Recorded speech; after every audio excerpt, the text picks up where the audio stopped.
First at 5, there's no denying it. This has been a difficult week, an emotional one for our community.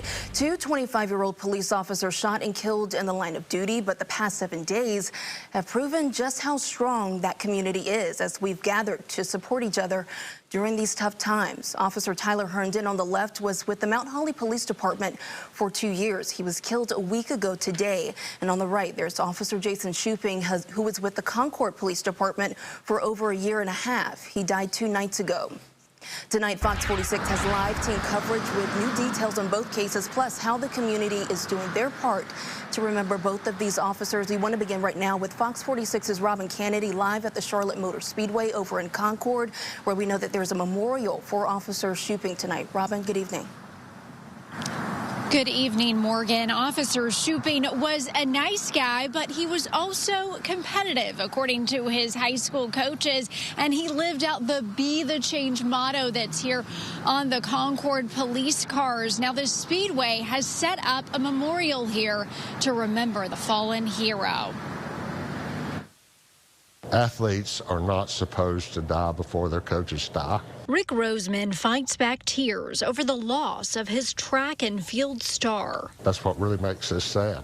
Jason Shuping also played football and was in honors chorus at East Rowan High School. I mean, he almost sounds perfect, and I'm sure he wasn't, but he's pretty dadgum close. Shuping had only been a Concord police officer for a year and a half when he was ambushed by a suspect Wednesday night. Police say a woman said a man tried to steal her car, and when Shuping and another officer answered the call, the police chief says right away the suspect started firing at the officers, killing Shuping and injuring Officer Caleb Robinson, who also graduated from East Rowan High School. Very proud, but just heartbroken. We love them. Lori Wyrick also coached Jason, and her twin sons played football with him. She says after graduating UNC Pembroke, Jason came back home to make a difference as a police officer. He came back here with his wife to start his family. I mean, you're just a county away working. I mean, he wants things to be better. And he was trying. So young, with so much left to give. And we're going to wrap our head around some creative way to make sure that Jason is never forgotten.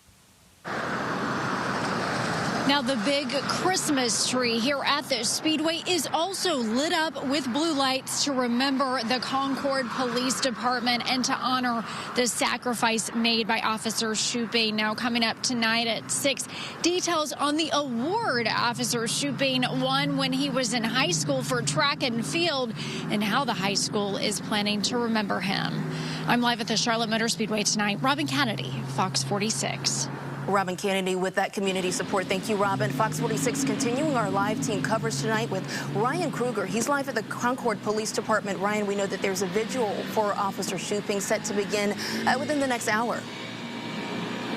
Yeah, and we've already seen a lot of people already showing up, many of them coming by this growing memorial here to stop and pay their respects. The city is also encouraging people. They're going to be handing out chalk tonight.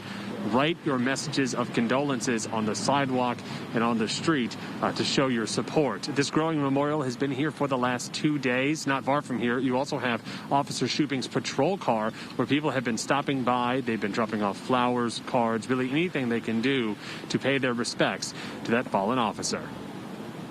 This should have never happened. It's the Christmas season now. People should be loving each other and stop all this violence that's going on. We need to live in peace. And the city tells me that crowds are going to start really gathering here at 6 o'clock tonight. In fact, they actually plan to close Cabarrus Avenue, which runs right in front of the police station. So should be quite the sizable crowd here. Coming up all new at 6, we'll be showing you a live look at that vigil as crowds start to gather. But for now, we are live in Concord. Ryan Kruger, Fox 46.